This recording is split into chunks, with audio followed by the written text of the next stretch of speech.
everyone, and welcome back to my channel. If you're new here, my name is Claire Craig. I make videos on a lot of topics, but I mostly focus on free speech, cancel culture, political polarization, and these kinds of topics. And so in today's video, I'm going to be focusing on censorship as it relates to technology and big technological platforms. I'm going to be talking about the legality of the censorship that we're seeing online. I'm going to talk about Section 230 and how the internet needs it to exist. I'm going to be talking about the worrying way that it seems like big government is trying to coerce smaller actors to censor on their behalf, which is a direct violation of the First Amendment. I'm going to talk about free speech as it relates to education and how schools are literally spying on their students right now. And of course, I'm going to be talking about the future of tech censorship as well as just the future of technology in general. That part will be very open-ended. Feel free at any point in this video to leave your opinions or comments down below. As always, I leave timestamps down below if you want to skip around. And with that, let's just get into the video. Silicon Valley's ideological bent.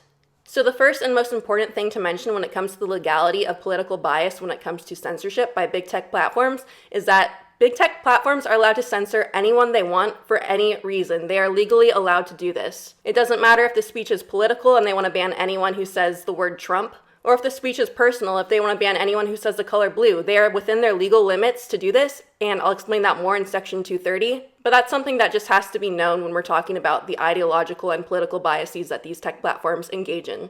It's also important to note that the idea that there's anti-conservative biases on these platforms is alleged, but this belief or claim is something that informs a lot of the policy changes people are trying to take in regards to technology, and is also really important when considering the public's perception of bias and censorship on these big monopolistic platforms. Also, while most Americans on both sides believe it's likely there is some form of biased political censorship taking place on tech platforms, Facebook and Twitter's defense to this is that while Silicon Valley is largely left-wing, they often rely on third-party moderators who aren't based in the US and are therefore allegedly less likely to be biased when it comes to censorship. One of the first major instances leading to this belief, however, is a pretty egregious one, and that's where Twitter censored an already authenticated true story around damning information regarding Hunter Biden's laptop merely weeks before the 2020 election.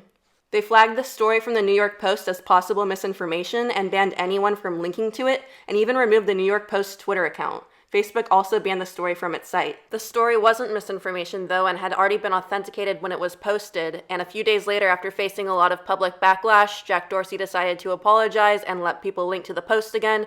Facebook never did so. The story was repressed on other media outlets as well and falsely claimed as Russian disinformation. I also think it's important to note that Silicon Valley is a left-wing pocket in our country with huge swaths of power, and it's just as prone to herd mentality as the consumers of the platforms they create.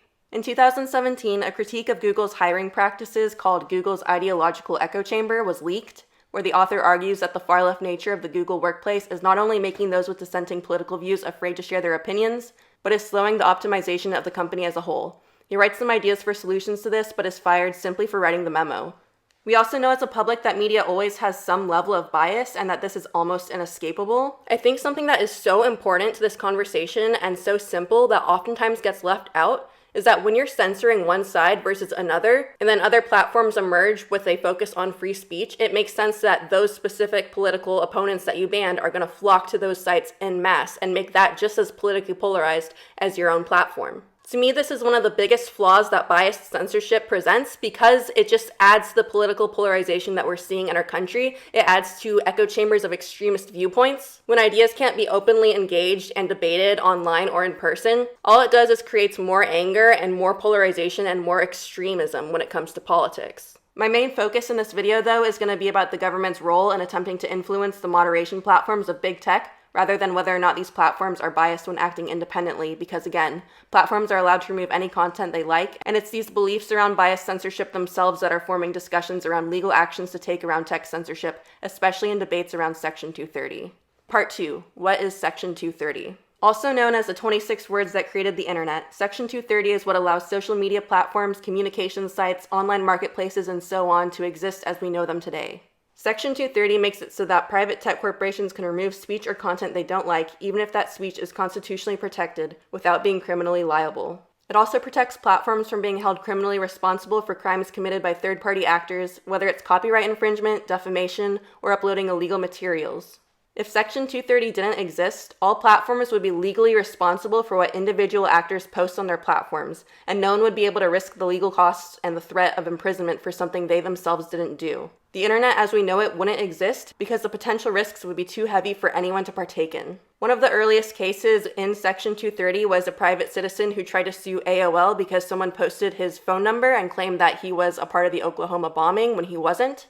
They tried to sue AOL for defamation, but because it was a third-party actor who uploaded that on the website and AOL wasn't the publisher nor had anything to do with it, the court ruled in AOL's favor, and this is kind of a classic example of how Section 230 plays out. I bring this up because there's been a lot of conversation lately about amending or revoking Section 230 in its entirety as a response to political bias when it comes to censorship among platforms like Twitter and Facebook. This conversation has been going on since Section 230's existence, but I feel like it's especially gained traction over the last few years as both political censorship and political extremism become more and more intense. Ted Cruz wants to repeal Section 230 for non-politically neutral companies, which he alleges Facebook, YouTube, and so on to be, and wants to make it illegal for a private company to express political bias from its censorship. And just to be clear, legally, platforms don't have to be politically neutral in order to both enjoy protections of Section 230 as well as express their own First Amendment rights. And I think the most glaring issue with this proposition is that forcing a company to leave up posts that the government wants rather than take them away is a form of compelled speech, which is completely in violation of the First Amendment. Just as the government is not allowed to tell us to be silent, they are also not allowed to tell us what specifically we have to say. And so let's say instead of people pushing to amend Section 230, they wanted to make it so that way no website could take down any constitutionally protected speech. If this were in place and tech platforms couldn't take down speech that they don't like or content that they don't like, even if it's constitutionally protected, I feel like this ultimately would just leave an internet where every single website has porn on it, because pornography is constitutionally protected, because that's what gets clicks. It's how you sell ads. Like, a lot of people use this to their advantage,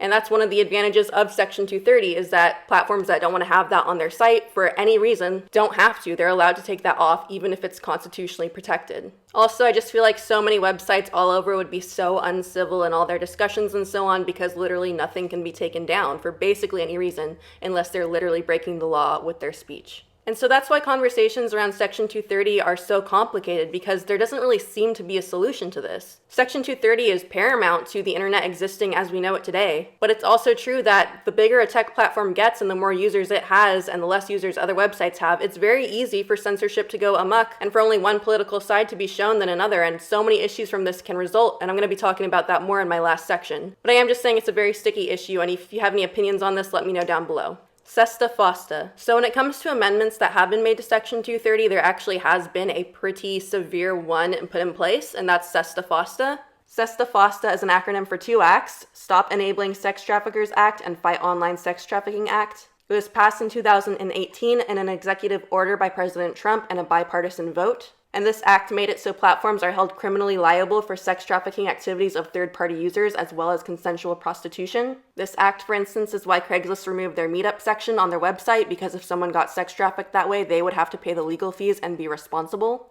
And basically this act led to a huge crackdown on sexual content online because it's easier to ban all graphic or provocative content in case someone abuses it than to face the legal responsibility for people who abuse those platforms. If you remember when Instagram was banning sex workers from the app and taking down people's OnlyFans advertisements and stuff, this is the reason why. And it's very unclear whether any actual benefit has come in place of this being enacted. Most experts, and in my also humble opinion, believe that it's made the issue of sex trafficking worse. It's also had a huge detriment to people who are consensual sex workers and prostitutes and so on, because so many brands and platforms are so afraid of being held criminally liable if a third party does one of these horrendous, criminal, egregious acts and being held accountable for that person's actions, that so many websites are just banning all graphic content whatsoever. Any ad that looks like it's for sex work and they don't know if it's actually for sex trafficking, like if you have an OnlyFans or anything like that, chances are the platform will try to censor you, shut you down, get you off of their platform, and it's all about personal liability. And of course, there's the fact that it's way easier to catch sex trafficking when it occurs online, rather than shutting down the platforms online that encourage that and having to find these people out on the streets in the black market. It's just way more difficult that way. And if more sex workers can't make their money online and are doing it in their real life, it's way more likely for them to become smuggled into the sex trade. But this was widely voted in a bipartisan vote, and part of me wonders if it's just kind of a last-ditch effort for the government to retain some control over tech companies. Because the fact of the matter is, governments have less and less control over these corporations, and these corporations are so large. Facebook has billions of users, way more than exists in the United States. And as I'll mention in my last section, this raises the question of where's technology going? Will it be bigger than centralized government? Is it already there? And if these are the fears people are having, which I think everyone in government is having, it makes sense to try, no matter what, to hold on to any semblance of power over these platforms while they still can. Government breach of the First Amendment. The issue is not that the companies before us today are taking too many posts down. The issue is that they're leaving too many dangerous posts up. As explained earlier, private companies are allowed to remove any content they dislike and cannot be forced into compelled speech by the government. It has already been ruled in the 1960s that the government can't coerce a private actor to censor themselves, even if this coercion isn't with the threat of violence. Glenn Greenwald has been documenting this coercion over the past year, and I'll link some videos down below. But I think one of the most known pressures that government has put on private actors has been the destruction of Parler, a social media app dedicated to free speech, which ended up having a large conservative base, which, as I stated earlier, makes sense because if people from one side are censored, or if people from one side feel they're being censored, that's the exact group to disproportionately migrate to other platforms. Parler was the most downloaded app in January, even more than TikTok, Instagram, Twitter, and so on, because it felt like a much-needed addition to traditional social media apps. But Democratic officials obviously did not like this. They did not like that there was an app where conservative people could say whatever they wanted. And I think the most publicized senator trying to shut this down was Alexandria Ocasio-Cortez. Her and others were quick to publicly pressure both Apple and Google to remove it from their app store and therefore block access from people's phones. Later on, they actually did follow through and do that. What I think is especially ironic about this is that as a general public, we condemn Apple when it censors itself based on what the Chinese Communist Party wants. It will not put apps that the CCP wants up on the App Store. I know over here in America, people are like, oh, how are they bowing down to these authoritarian regimes of censorship? But then when it happens in our own country, when Apple is taking down apps that our government doesn't want to be on there, we celebrate it because at least it's preventing Trump from winning again or whatever. It's also important to mention that most organizing for the January 6th riots did not take place on Parler. They mostly took place on YouTube, Facebook, and other large platforms. That's just simply where most users are, and that's where most of the organizing took place. And of course, there's always that dilemma that arises all over the internet is at what point do you shut down a platform based on the actions of a few bad actors? And if you are shutting down platforms based on a few bad actors, how is literally anything still up? How is Facebook still up? How is YouTube still up? I don't understand. In a similar vein, Senator Elizabeth Warren wrote a condescending letter to Apple pressuring them to remove books that she feels have COVID misinformation in them and literally demands them to give her their algorithm so she knows how certain books are being promoted. I don't know who she thinks she is to dictate what gets sold on Amazon, but given that she's lied for decades about being Native American, she probably doesn't know who she is either. Well, let's say the book she has in mind does have COVID misinformation. Is the solution then to just burn those books, to not allow those books to be sold or consumed? I know it's very early and we're still in the COVID phase, but aren't these technically historical artifacts? This reminds me of 1984 when the main character Winston's job is literally to go back in the newspaper and fix every single thing that ended up being wrong that Big Brother ever did, so that way it looks like he was always right. How little faith do you have in the general public that they can look back on an old book around coronavirus and understand that some of the things in there is going to be wrong? Which, by the way, so many things the CDC has said has been wrong and they've gone back on. So how can you blame a small publisher for making those mistakes as well? So much scientific literature is proven wrong as time goes on. Should all of those things be destroyed? Imagine studying psychology and you can't even read or talk about Sigmund Freud because everything he said that didn't pan out was just deleted. You would have no idea who this character was in the fullest sense. You'd only know a few things that he got right. As I've mentioned before in videos, the people who burn books are always the bad guys, and I don't understand why nowadays it's just so celebrated, this idea of censoring things that you don't like. And again, at what point does this become coercion? Because I could send a letter to YouTube saying, I don't like a lot of the videos you have on here. A lot of them are misinformation, which is true.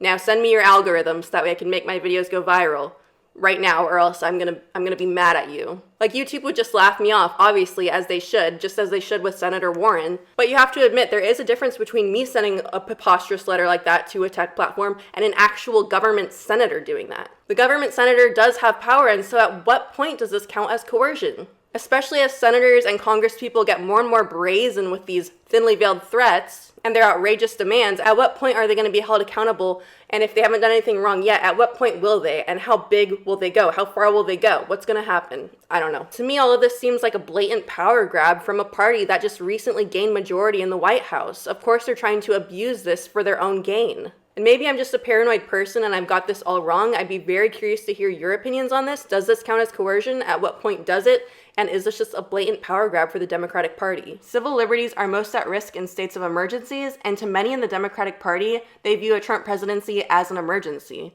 And I feel like this has been such justification for so much censorship, dogpiling, and fighting, and political polarization. It's just been such a mess and a stain on our country.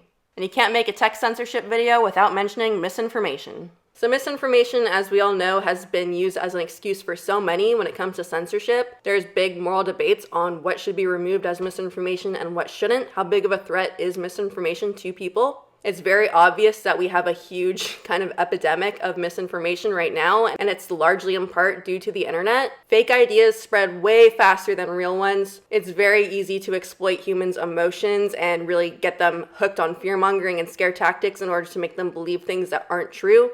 And just given the surmountable information out there in the world and the insurmountable misinformation being spread, can we really rely on any tech platform to take it all down? It seems really impossible. There's just simply too much. There are also instances in which concerns around misinformation are blatantly political. To give one example, California Congress members Jerry McNerney and Anna Eshoo wrote letters to service providers urging them to shut down conservative TV channels on the grounds of misinformation.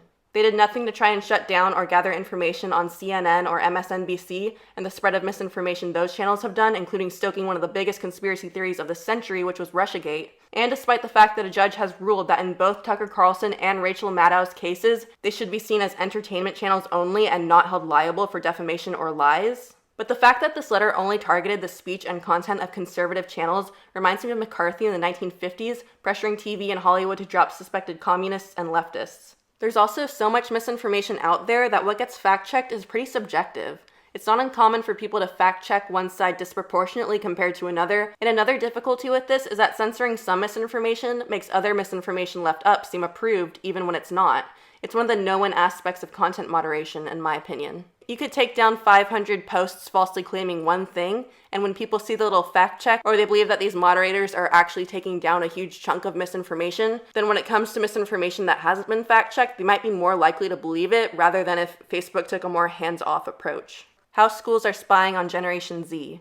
So one of the biggest free speech cases in the 21st century occurred just recently with a school district who felt they had the right to censor and punish the constitutionally protected off-campus speech of one of their students. This is the cheerleader case where she got kicked off the team for a Snapchat that she sent to her friends. And to most people, the fact that a school felt justified in this level of policing is absolutely insane, and the courts of course favored the student. But the fact of the matter is, as governments become more and more brazen around coercing tech platforms to censor what they want them to, it makes sense that lower institutions like public education feel like they can carry on in those same steps and censor the speech of their students and spy and monitor on their students. I was texting one of my friends the other day about making this video, and he informed me that his school is literally spying on his students. They're combing through every assignment that the students publish and every email sent, looking for trigger words in which the kids are then flagged and sent to the office and sent to the guidance counselors to defend themselves and defend what they wrote. And of course, none of the students knew that this was happening until they were sent into the principal's office or counselor. And naturally, we were both very upset about this for obvious reasons, as everyone should be. And so we did a little bit more research and found out this is happening all over. And when he went and talked to his school, it sounds like they're also spying on the kids' social media accounts and hiring third parties to follow private accounts in order to inform the school on if the kid says anything triggering or anything that they feel is important to be brought up. And this is something that started happening very recently all around our country that I feel like people aren't talking about, and if you're like me or most high school students, didn't even know is going on. And I feel like I don't even have to explain how deeply fucked up this is, what a breach of trust this is on the students, and how much of a privacy breach this is. This is unbelievable. And of course, the kids, the literal minors, are not informed at all that this is happening. There's no way you could opt out of it either because schooling is compulsory. You can't just leave school unless you have parents who want to homeschool you who are also not crazy. Then your best bet is to stay in education, but the fact of the matter is people are spying on you. And if you're subscribed to my channel and you watch my content frequently, you know how passionate I am when it comes to artistic expression and the mental health of teenagers, and this is a huge slap in the face to both of those concepts. These schools try to justify their spying and in some cases calling the police on their students by disguising it as being concerned for their safety or mental health. And not only one, is this a broad overstep of your rights as a fucking school, you're not the kids' parents. All this really does is to make students feel unsafe and unable to write about taboo topics like homosexuality, self-harm, depression, suicide without being sent to a counselor or having their parents called. If I knew that writing about a depressed character or writing about my own personal experiences with mental health in my creative writing class back in high school could result in my parents being informed about that or having to go and defend myself to a guidance counselor, I would definitely stuff those feelings deep, deep, deep inside of me and never tell anyone. And as a result, my mental health would just get worse because I would have no outlet, no artistic or interpersonal outlet for dealing with these thoughts. Unless, of course, I was talking to another student one-on-one, but just the idea that you have to be paranoid about what you're turning in as an assignment or what emails you're sending to other classmates or what you're posting on your social media accounts off campus and have to worry about the effects of what your principal or guidance counselor might say to you or basically the disciplinary action that could be taken against you in those circumstances is extremely horrifying. And I just think this is such a breach of trust and privacy, and it only makes the issues worse. And of course, I'll link articles. I reference everything that I talk about down below in the description, so I will leave articles on this topic down below if you're concerned and you want to know more. And I know a lot of that was about privacy concerns rather than censorship, although I think it results in self-censorship, like I just said, when it comes to artistic expression or talking about your own issues. But to finish off this video, I want to talk about the future of tech censorship and where I feel like technology is going. What does this mean for the future? With constant discussions around reforming or removing Section 230, and with the increase in power that large platforms such as Facebook and Twitter have, and with the globalization of the internet, the future of technology and tech censorship is really uncertain. If the internet remains a free and competitive marketplace where apps and sites aren't shut down over politics, I'd be a little bit more optimistic over the future of tech. What I'm truly afraid of, though, is how monopolistic Google, Twitter, and Facebook have become. Google is responsible for about 90% of search results, and Facebook owns Instagram, so those two apps together are basically everything people use. And then when you add Twitter onto that, it's like these companies can basically control what you consume at any given time. But he who controls information and access to information controls minds. We've already seen how algorithms promote outrage and polarization, but suppressing information and dissident opinions and dissident information can either numb the public or result in political unrest and rioting. It can also pave the way for true authoritarian control. And what happens when technology surpasses centralized governments? Is it already bigger than that? What will happen to our institutions? All of this makes me wonder, is big tech the biggest threat to our democracy? Imagine if Google, which is basically a monopoly when it comes to search engines, imagine if they just decided to censor all political opponents to what Silicon Valley dudes wanted to vote for. Like I said about how we condemn Apple for bowing down to the Chinese government's wishes of what can and cannot be downloaded on the App Store, we equally celebrate them when they do it to political opponents we personally don't like. And if there is a lack of competition, or as we see very often, big corporations swallowing up small startups, either by destroying the competition for them or just absorbing the cool things about that website, or straight up buying it from the creators, there is the possibility of horrible repression to happen when it comes to monopolistic powers online. And as it's always been since its creation, the First Amendment constantly needs fighting for. Censorship, as we all know, limits artistic expression, but when it comes to online, it also can really diminish information and the freedom of information. But the way I see it, the government is increasingly impotent when it comes to managing the internet. And also, as I see it, technology is just constantly outpacing law, and law is constantly playing catch up.